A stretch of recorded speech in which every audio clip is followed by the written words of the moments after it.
నమస్కారం అండి. నా పేరు శివ చౌహాన్, మంగ్లీ గారి బ్రదర్ని. గత 30 రోజులుగా ఏదైతే మా పైన ఆరోపణలు వస్తున్నాయో దాని గురించి మాట్లాడడానికి వచ్చిన ఈరోజు. ప్రతి సంవత్సరం సీతారాముల వారి కళ్యాణం కావచ్చు, ఏదైనా కూడా మేము కట్టించిన ఆంజనేయ స్వామి దేవాలయం ఏదైతే ఉందో దాని పరంగా నేను ఎవ్రీ ఇయర్ 1 మంత్ ముందే వెళ్ళి నేను టెంపుల్స్ విజిట్ చేయడం జరుగుతుంది. నా ఇన్స్టాగ్రామ్ చూసుకుంటే మీరు గత 10 సంవత్సరాలుగా నా ఇన్స్టాగ్రామ్ లిస్టు మొత్తం కూడా దేవాదాయ టెంపుల్స్కి వాటికి మాత్రమే వెళ్తూ ఉంటాను. నేను టెంపుల్స్కి ధనుష్కోటి, రామేశ్వరం అలాంటి టెంపుల్స్కి వెళ్తూ ఉండడం జరుగుతుంది. మీరు కావాల్సింటే చెక్ చేసుకోవచ్చు. అయితే ఏదైతే నా మీద ఆరోపణలు వస్తున్నాయో, మా అక్క మీద నా మీద ఆరోపణలు వస్తున్నాయో దాని గురించి చెప్పడానికి వచ్చిన. ఈ ఫోటో గురించి చాలామందికి చాలా డౌట్లు రకరకాలుగా వస్తున్నాయి. మా మీద నింద మోపడానికి చాలా కుట్ర పన్నుతున్నారు. అది ఎవరున్నారు దీని వెనకాల ఏంటి అనేది ఇంతవరకు మాకు కూడా అర్థం కాని పరిస్థితిలో ఉన్నాం మేము. ఇది కలిసింది ఒక ఎమ్మెల్యే ప్రోగ్రాంలో భాగంగా మమ్మల్ని ఇన్వైట్ చేసిన తర్వాత, ఆ ప్రోగ్రామ్ని అటెండ్ అయిన తర్వాత ఎవరైతే మధు వచ్చిండో దానికి సంబంధించిన ఫోటో ఇది వచ్చి తీసుకెళ్ళడం జరిగింది. దీనికి ముందు మా సిస్టర్ ఎవరైతే మంగ్లీ గారు ఉన్నారో ఆమె పరిచయం ఎలా స్టార్ట్ అయిందో చెప్తా ఈరోజు. ఆమె ఏప్రిల్ ఎండింగ్లో ఒక తబలారస ఒక పబ్ ఉందో ఆ పబ్లో ప్రోగ్రామ్ చేస్తుండగా ఈ హేమాకాంత్ రెడ్డి సంబంధించిన వాళ్ళు ఎవరైతే మధు రామావత్ అండ్ మన అభిషేక్ అనే పర్సన్స్ ఇద్దరు వాళ్ళతో పాటు ఉన్న వాళ్ళిద్దరూ వచ్చి అక్కడిని అప్రోచ్ అవ్వడం జరిగింది. సో ఏదైతే తీజ్ ఫెస్టివల్ కోసం అని చెప్పేసి అప్రోచ్ అయ్యారు మాకు. నేను ఆ ప్రోగ్రామ్కి అటెండ్ అవ్వలేదు, మా అక్కకు మాత్రమే అప్రోచ్ అయ్యారు వీళ్ళు. సో తీజ్ ఫెస్టివల్ కోసం అని చెప్పేసి వాళ్ళు రావడంతో మా అక్కని అడగడంతో నా నంబర్ ఇవ్వడం జరిగింది ఆమె. మా బ్రదర్ ఏదైనా కూడా మా బ్రదరే హ్యాండిల్ చేస్తాడు, మా బ్రదరే దీని గురించి మొత్తం మాట్లాడతాడు, ప్రోగ్రామ్స్ గురించి మొత్తం మా బ్రదర్కి కాంటాక్ట్ అవ్వండి అన్న విషయంలో నా నంబర్ ఇవ్వడం జరిగింది. నెక్స్ట్ 1-2 డేస్ తర్వాత కాల్ చేసి, అన్న ఇది పరిస్థితి, అక్క దగ్గర నంబర్ తీసుకున్నామని చెప్పేసి వీళ్ళు నన్ను కాల్ చేసి ఇట్లా అడిగారు. తీజ్ ఫెస్టివల్ ఉందన్న, మంత్స్ ఉంది కదా, దానికి ఇంకా టైం ఉంది, ఆ టైం తర్వాత అప్పుడు చూద్దాంలేండి, కొన్ని ఇంపార్టెంట్ కాల్స్ వస్తుంటాయి, మీటింగ్స్ ఉంటాయి, సో వాటికి వెళ్ళాల్సి వస్తుందని చెప్పేసి నేను చెప్పడం జరిగింది. సో దాని తర్వాత ఈ ప్రోగ్రాం రావడంతో ఆ ఎమ్మెల్యే ప్రోగ్రాం అయిపోయిన తర్వాత, అన్న ఈ ఎమ్మెల్యే ప్రోగ్రాము మా ఈవెంట్ మా విలేజ్ పక్కనే ఉంటుంది, సో ఆ విలేజ్ పక్కనే మా విలేజ్ ఉంది కాబట్టి ఏదైతే ఆ ప్రోగ్రాం తర్వాత ఈయన వచ్చి మా దగ్గరకు వచ్చి, మా విలేజ్ పక్కనే ఉంటుందన్న, వచ్చి మా దగ్గర భోంచేసి వెళ్ళండి ప్లీజ్, దయచేసి రావాల్సిందిగా కోరుతున్నామని చెప్పేసి, అక్క అంటే మాకు చాలా అభిమానము, ఇష్టము, మా విలేజ్కి వస్తే బాగుంటుందని చెప్పేసి సో పిలిచి మమ్మల్ని ఇన్వైట్ చేసి వెళ్ళడం జరిగింది. ఎందుకు వెళ్ళామంటే ఆ టైంలో చాలా ఓవర్ టైం అయిపోయింది, 12 o'clock అయిపోయింది. ఆ 12 o'clock తర్వాత ఈయన వచ్చి నేను డిన్నర్ అరేంజ్ చేసిన రండి అని చెప్పేసి పిలవడంతో, మా కమ్యూనిటీ కదా అని చెప్పేసి ఆ ఉద్దేశంతో ప్రోగ్రామ్స్ ఉన్నాయని చెప్పి మమ్మల్ని పిలవడంతో మేము వెళ్ళడం జరిగింది. వెళ్తే అక్కడ, అక్క నీ ఫోటో, నేను కన్స్ట్రక్షన్లో ఉంది ఇల్లు, ఆ ఫోటో నేను తీసుకుంటాక గుర్తుగా ఈ ఇంటి ఓపెనింగ్కి నేను పిలుస్తా మిమ్మల్ని, ఈ ఇంటి ఓపెనింగ్కి మేము పిలుస్తా, అప్పటికి నేను ఫ్రేమ్ కట్టించుకుంటాక మా ఇంట్లో నాకు గుర్తుగా ఉంటుంది అని చెప్పేసి మేము డిన్నర్ చేసిన తర్వాత కింద దిగిన ఫోటో ఇది. మా టీం ఏదైతే ఉందో ఆ టీంతో సహా ఒక 15 members వరకు వెళ్ళినాం మేము. ఓకే, సో దీని తర్వాత ఇది అక్కడిది ఫోటో. ఈ ఈవెంట్ ఏదైతే జరిగిందో, ఈ వెంచర్ ఓపెనింగ్, ఇది వెంచర్ మేము రియల్ ఎస్టేట్ వెంచర్ ఇది చేస్తామని చెప్పేసి చేసిరు. దీని గురించి మాట్లాడాలి ఈరోజు. నేను ఈ వెంచర్ ఆఫీస్కి ఓపెనింగ్కి ఎందుకు వెళ్ళడం జరిగిందంటే, నాకు కాల్ చేయడం జరిగింది, అన్న అక్కకి మేము ఇన్వైట్ చేద్దాం అనుకుంటున్నాము, మేము ఈ రియల్ ఎస్టేట్ ఆఫీస్ ఓపెనింగ్కి అక్కకి ఇన్వైట్ చేద్దాం అనుకుంటున్నాము, సో అక్క రావాలన్నా అని చెప్పేసి నన్ను పిలిచిరు, అంటే నాకు అప్రోచ్ అయ్యారు. లేదన్నా ఈ వెంచర్ ఓపెన్లకి అక్క రాదు, ఎక్కడ కూడా మీరు చూసిండొచ్చు, ఎక్కడ కూడా అక్క ఈ వెంచర్ ఓపెనింగ్లకి దీనికి వెళ్ళదు అని చెప్పేసి అంటే, లేదన్నా కంపల్సరీ రావాలి, ఎట్లన్నా రావాలన్నా అంటే, లేదు అని చెప్పేసి అక్కను కూడా అప్రోచ్ అయ్యారు. అక్క మీరు కంపల్సరీ రావాలక్క దీనికి అని చెప్పేసి. సో అక్క నేను ఇలాంటి వాటికి రాండ్రా, ఏమన్నా ఉన్నా కూడా సరేలే తర్వాత మాట్లాడదాంలే అని చెప్పేసి లైట్ తీసుకుంది. మళ్ళీ ఫాలోఅప్ చేసుకొని అక్క రావాలక్క అని చెప్పేసి జూన్ 9న ఇది జూన్ 9న చేసుకున్న ఒక ఈ ఆఫీస్ ఓపెనింగ్కి నన్ను ఇన్వైట్ చేయడం జరిగింది. అంటే నువ్వన్నా రా అన్న, మాకు కొంచెం హెల్ప్ఫుల్ ఉంటుంది, నా బిజినెస్కి కొంచెం గ్రోత్ ఉంటుంది, నువ్వు వస్తే నేను కొంచెం చెప్పుకుంటా అన్నట్టు నన్ను పిలవడం జరిగింది. ఆ రోజు నాకు ఫీవర్లో కూడా నేను కార్ పంపిస్తా అన్నా నీకు అని చెప్పేసి అంటే, నేను రాలేను నాకు ఫీవర్గా ఉందంటే నేను కార్ పంపిస్తా అన్నాడు. కార్ పంపించి నన్ను తీసుకెళ్ళి అక్కడ ఆఫీస్లో ఈ ఫోటోలు దిగడం జరిగింది. అక్కడ ఎవరెవరు ఉన్నారు, ఎక్కడి నుంచి వచ్చారు, వాళ్ళంతా ఏంటి అని చెప్పేసి నాకు తెలియదు. ఓన్లీ అది ఒక జిఎన్ఐ ఆఫీస్, ఏదో జిఎన్ ఆఫీస్ అని చెప్పేసి ఓపెనింగ్కి మాత్రమే పిలిచిరు నన్ను. జూన్ 9న అక్కడ ఫొటోస్ దిగినాం, అంతా అయిపోయింది. దాని తర్వాత ఈవినింగ్ టైంలో నేను రిటర్న్ రావాలి అనుకొని, నాకు తొందరగా వెళ్ళాలి, నేను జూన్ 10న అక్క బర్త్డే ఉంది కాబట్టి రేపు నాకు బర్త్డే ఉంది అక్కది, ఆ పనులన్నీ నేను చూసుకోవాలా, పైగా నాకు ఫీవర్ ఉంది, నాకు చాలా ఇదిగా ఉంది, వెళ్ళాలి అంటే సరే అని చెప్పేసి ముగ్గురు వ్యక్తులతో నన్ను డ్రాప్ చేయడం జరిగింది.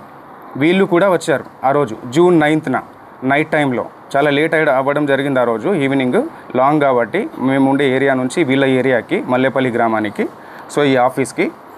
సో వీళ్ళు ఎవరైతే నా మీద ఈ పర్సన్ ఎవరైతే నా మీద మొన్న చెప్పడం జరిగింది, వీళ్ళు ఎవరో కూడా నాకు తెలియదు, జస్ట్ డ్రైవర్లుగా వచ్చిర్రు, వెనకాల నన్ను వదలడానికి వచ్చిర్రు.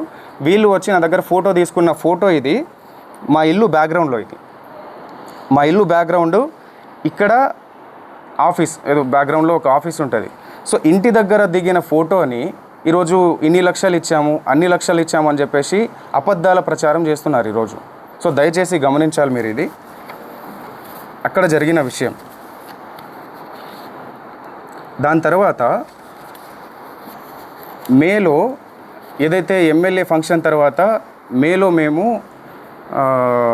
ఆ ఇంటికి వెళ్ళి వచ్చిన తర్వాత ఒక 10-15 డేస్ తర్వాత నాకు కాల్ చేసి, అన్న ఆఫీస్ ఓపెనింగ్ అని చెప్పేసి ఏదైతే చెప్పిండో ఆయన, ఆఫీస్ ఓపెనింగ్కి వెళ్ళడం జరిగింది నేను. ఓకే, ఆఫీస్ ఓపెనింగ్కి వెళ్ళక ముందే నాకు ఆఫీస్ వెంచర్ ఇట్లా మేము ఇది చేస్తున్నామన్నా, మాకు రియల్ ఎస్టేట్ ఆఫీస్ ఇట్లా పెట్టాలనుకుంటున్నాము, సిటీలో పెట్టాలనుకుంటున్నాము, సిటీలో ప్లస్ మేము మల్లేపల్లి దీంట్లో కూడా పెట్టాము, దానికి కంపల్సరీ అక్కని ఇన్వైట్ చేస్తామని చెప్పేసి ఏదైతే ఈ ఆఫీస్కి నన్ను ఇన్వైట్ చేసిరో దానికి ముందే విషయం ఎక్కడ వీళ్ళ పరిచయం మాకు గట్టిగా ఏర్పడింది ఎక్కడ అంటే, ఈ ఆఫీస్కి ముందు నాతో మాట్లాడేటప్పుడు, అన్న ఆఫీస్ వెంచర్ ఓపెనింగ్ అని చెప్పేసి మేము ఆ సంబంధించిన ఈ ఏదైతే ఆఫీస్ ఉందో రియల్ ఎస్టేట్ ఆఫీసు, ఇదే ఆఫీసు హైదరాబాద్లో కూడా ఓపెన్ చేద్దాం అనుకుంటున్నామని చెప్పేసి ముందే చెప్పారు నాకు. దీనికి రావాలి మీ అక్క, లేదంటే అక్కడ హైదరాబాద్లో అన్న రావాలి అని చెప్పేసి అన్నారు. సో అలా అనడంతో నేను మా ఆఫీస్ ఏదైతే ఆఫీస్ పర్పస్ పెట్టుకుంటామన్న దాని మీద వాసవి అని చెప్పేసి మా ఫ్లాట్ ఉంటుంది, ఆ ఫ్లాట్ని అమ్మడానికి అని చెప్పేసి మేము ఎప్పటి నుంచో సేల్లో పెట్టినాం, అది 1 year బిఫోర్. సో వీళ్ళు ఏంటి ఆఫీస్ పర్పస్ మాకు కావాలి అని చెప్పేసి వెతుకుతున్నారు కదా అన్న ఉద్దేశంతో మేము ఒకసారి ఫ్లాట్ చూడండి, మీకు నచ్చితే తీసుకోండి అని చెప్పడం జరిగింది. ఓకే, సో దాని తర్వాత చూస్తామన్నా అని చెప్పేసి వచ్చి విజిట్ చేసిన తర్వాత మే 25th 26th మే 25th వీళ్ళు ఎమ్మెల్యే పార్టీ తర్వాత వీళ్ళు వచ్చి నన్ను అప్రోచ్ అయ్యి ఇది అన్న పరిస్థితి అని చెప్పేసి మాట్లాడడం జరిగింది. ఫ్లాట్ చూపించిన తర్వాత చూసుకున్న తర్వాత మాకు నచ్చిందన్న తీసుకుంటామని చెప్పేసి ఆ రోజు మే 25th కావచ్చు 6th కావచ్చు, డేట్ ప్రాపర్గా తెలియదు నాకు. సో ఆ టైంలో వీళ్ళు వచ్చి మీ ఫ్లాట్ తీసుకుంటామని చెప్పేసి సమ్ అమౌంట్ అడ్వాన్స్గా మాకు పంపించడం జరిగింది. అక్కడ జరిగిన ఏదైతే అటాచ్మెంట్ మా ఫ్లాట్ సేల్ చేయాలని చెప్పేసి మేము అనుకున్న దాని తర్వాతనే ఈ అటాచ్మెంట్ నాకు మధుకి ఏర్పడింది. అక్కకి ఎలాంటి సంబంధం లేదు, అక్క ఫోటో ఒకటి మాత్రమే ఉంటుంది, అది కూడా ఇక్కడ బర్త్డే ఫంక్షన్లో కూడా కలవలేదు, తర్వాత ఏదో. ఓకే, సో ఆ వాసవి ఏదైతే ఉందో ఆ వాసవిలో ఉన్న అగ్రిమెంట్ పరంగా మాత్రమే మాకు పరిచయం, అంతవరకు మాత్రమే. వీళ్ళు జూన్ 9న వాళ్ళ ఆఫీస్కి వెళ్ళి రిటర్న్ అయిన తర్వాత జూన్ 10th నేను కూడా వస్తా అన్నా అంటే సర్లే అన్న చూద్దాంలే అని చెప్పేసి చెప్పడం జరిగింది. జూన్ 10th ఏదైతే బర్త్డే పార్టీలో వాళ్ళు కనిపించారో ఆ విజువల్స్ అది కూడా 12 o'clock వచ్చారు వాళ్ళు. 12 o'clock వచ్చిన తర్వాత ఎస్ఓటీ ఎవరైతే వచ్చారో దాని తర్వాత వాళ్ళు వెళ్ళిపోయారు, కలవలేదు, ఫోటోలు కూడా తీసుకోలేదు ఆ రోజు అయితే. దాని తర్వాత హేమకాంత్ రెడ్డి గురించి చెప్పాలి నేను. శివకు కూడా తెలియదు అక్కడ పోయింది, సస్పెన్స్లో పోతున్నారని చెప్పేసి అనమాట. తర్వాత అసలు డబ్బులు ఎందుకు ఇచ్చారు ఫస్ట్? ఏ సార్ ఇప్పుడు ఆ కేసులలో ఆ ఎఫ్ఐఆర్ ఫైల్ అయిన దాంట్లో మా పేర్లు ఒక్కటి, నా పేరు కావచ్చు, మా అక్క పేరు కావచ్చు, ఎక్కడ కూడా మా పేర్లు లేవు. మేము ఎక్కడ తప్పు చేసినట్టు మీరు ఎక్కడైనా నిరూపించండి, మేము కంపల్సరీగా ఎక్కడైనా రావడానికి సిద్ధంగా ఉన్నాం. బాధితుల పక్షాన మేము నిలబడడానికి సిద్ధంగా ఉన్నాము. కంపల్సరీగా ఇదైతే గట్టిగా చెప్తా. ఆ ఆంజనేయ స్వామి మీద ఒట్టేసి చెప్తున్నా, మా బంజారా కుల దైవమైనటువంటి సేవాలాల్ సాక్షిగా చెప్తున్నా, తుల్జా భవాని మా అమ్మవారు, తుల్జా భవాని అమ్మవారి పైన అమ్మవారి పైన ఒట్టేసి చెప్తున్నా, మాకు ఈ మైక్రో ఫైనాన్స్ స్కామ్కి ఎటువంటి సంబంధం లేదు. దయచేసి గమనించగలరని చెప్పేసి కోరుకుంటున్నా.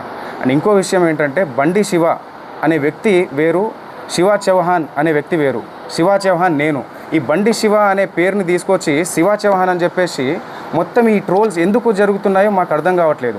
ప్రతి వీడియో పోయినా మా అక్క ఫోటో పెట్టి ఇది చేస్తున్నారు. ప్రధాన నిందితున్న నేనని చెప్పేసి వచ్చిన ఆరోపణ ఏదైతే ఉందో ఈరోజు మంగ్లీ పైన అటాక్గా మారిపోయింది. దీని వెనకాల ఎవరున్నారు ఏంటి అని చెప్పేసి వాస్తవాలు ముందు అది తెలియాల్సిన విషయం. అది డిపార్ట్మెంట్ ముందు పెడుతుంది. ప్రతి ఒక్కరిని శిక్షించాలి, బాధితులకి న్యాయం జరగాలని చెప్పేసి కోరుకుంటున్నాను.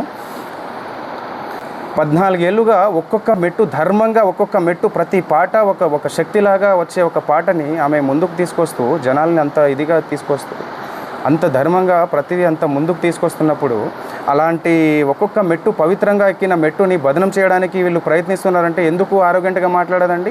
నా ఏ తప్పు లేదు, నా తప్పు లేదని చెప్పేసి ఎందుకు చెప్పకుండా ఉంటుంది ఆమె? సైలెంట్గా ఎందుకు ఉండాలి? మీరు అడిగిన ఏదైతే అవి డబ్బులు ఏవైతే అడిగారో అని చెప్పేసి నాకు ఇట్లా అని చెప్పేసి ఎందుకు మేము ఏదైనా లీగల్గా వెళ్తున్నాం. ఇంతవరకు రాకుండా ఉండడానికి కారణం కూడా అదే.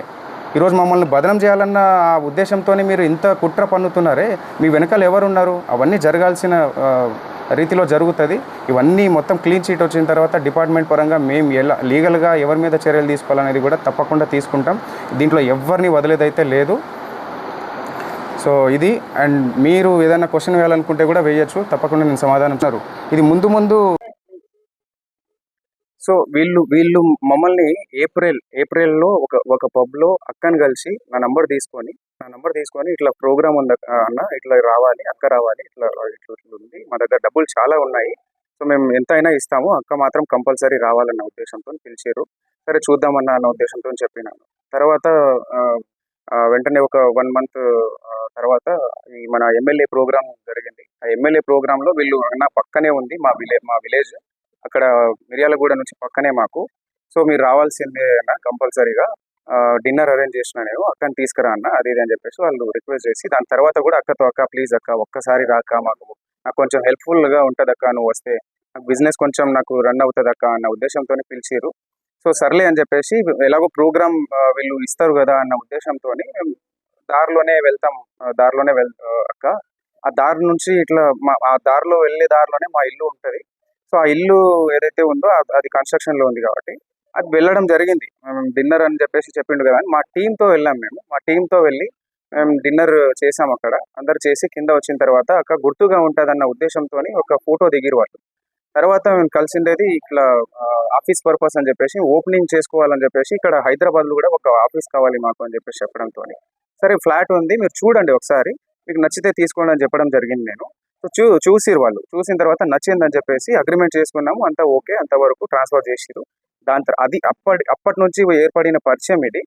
ఆ ఉద్దేశంతోనే నేను కూడా వాళ్ళ ఆఫీస్కి వెళ్ళడం జరిగింది. అక్కని పిలిస్తే లేదు అని చెప్పేసి నేను వెళ్ళడం జరిగింది. నేను రాలేను, కావాలంటే తమ్ముని తీసుకెళ్ళంటే నేను వెళ్ళిన. సో వెళ్ళిన తర్వాత ఈ ఆఫీస్లో ఎవరెవరైతే ఉన్నారో మనకు తెలియని వాళ్ళంతా, సో మధు అనేటోడు పిలిచిండు కాబట్టి అక్కడ వరకు నేను నార్మల్గా వెళ్ళి ఫోటో దిగేసి వచ్చేసిన. ఆయనే కారు పంపించిండు, ఆయన రిటర్న్ నన్ను డ్రాప్ చేసిండు. నాతో పాటు ఇద్దరు వచ్చిర్రు, ఏవైతే నా మీద ఆరోపణలు చేస్తున్నారో, ఇట్లా ఇచ్చిన డబ్బులు ఇచ్చిన, సమ్ అమౌంట్ ఇచ్చిన, క్యాష్ ఇచ్చిన అని చెప్పేసి, అవన్నీ అవాస్తవాలు. ఏమన్నా ఉంటే బయట పెట్టండి, తప్పకుండా నేను దానికి ఎక్స్ప్లెనేషన్ ఇస్తాను. డిపార్ట్మెంట్ ఉంది, చట్టాలు ఉన్నాయి, తప్పకుండా దానికి ఒక ప్రాసెస్ అనేది ఉంటుంది. ఆ ప్రాసెస్లో అనేది వెళ్దామని చెప్పేసి మేము లీగల్గా వెళ్ళాలని ఇంతవరకు ముందుకు రాలేదు. సో దయచేసి మీరు గమనించగలరని చెప్పేసి అనుకుంటున్నాను. దాని తర్వాత ఏదైతే ఫ్లాట్ సేల్కి అని చెప్పేసి వచ్చిన తర్వాత జస్ట్ 2-3 మంత్స్ మాత్రమే వీళ్ళు మన దగ్గర ఉండడం జరిగింది. ఆ 2-3 మంత్స్లో కావాల్సిన ఆ ప్రూఫ్స్ అన్నీ మన దగ్గర ఉన్నాయి. రెంట్ ఉంటా అని చెప్పేసి ఆ కీస్ ఏదైతే ఉందో రెంట్ ఉంటాం, కావాలంటే రెంట్ డబ్బులు ఇస్తానక్క, కొన్ని మీటింగ్స్ పర్పస్ అని చెప్పేసి మాకు ఉంటుంది, మీటింగ్స్ ఉన్నాయి. ఆ మీటింగ్స్కి కొంతమంది వస్తూ ఉంటారు. సో నాకు కీస్ కావాలని చెప్పేసి కీస్ తీసుకోవడం జరిగింది. రెంట్ కూడా ఆయన నాకు రెంట్ పే చేస్తాను అని చెప్పేసి కూడా చెప్పడం జరిగింది. దానికి సంబంధించి అన్ని మాకు ప్రూఫ్స్ ఉన్నాయి. సో తప్పకుండా మేము మా పైన వెరిఫికేషన్ వచ్చినప్పుడు మేము తప్పకుండా దాన్ని ఎక్స్ప్లెనేషన్ ఇచ్చుకుంటాము. సో ఇంకో విషయం ఏంటంటే వీళ్ళు ఎవరైతే ఉన్నారో హేమాకాంత్ రెడ్డి వాళ్ళు ఎవరైతే నా ప్రమేయం లేకుండా మా ఊరికి వచ్చి నన్ను తీసుకెళ్ళి అదంతా ఫ్యాక్టరీ కావచ్చు, ఆ టెంపుల్కి నేను వెళ్ళే టెంపుల్ దారిలో నేను వెళ్తున్నా కదా, ఎలాగో మేము తీసుకెళ్తామని చెప్పేసి ఫ్యాక్టరీ కోసం వచ్చి ఫ్యాక్టరీని చూపించి నేను టెంపుల్ చూసేసినాము. దాని తర్వాత మైనింగ్ ఏదైతే ఉందో ఆ బేతంచెర్లలో మైనింగ్ కూడా చూపించారు వీళ్ళు. సో దాంతో ఫోటో తీసుకున్నారు వాళ్ళు. మా పేర్లు కూడా ఎక్కడ వాడి డబ్బులు తీసుకున్నది కూడా మీరు హేమాకాంత్ రెడ్డి చెప్పినట్టుగా ఎక్కడ కూడా తీసుకున్నట్టు లేదు. అంటే వాళ్ళకి ముందే మేము డబ్బులు ఇచ్చేసినామంటారు. సో వాళ్ళ ముందే డబ్బులు ఇచ్చేసినామన్నప్పుడు మా పేర్లు చెప్పి ఎక్కడ వసూలు చేశారు?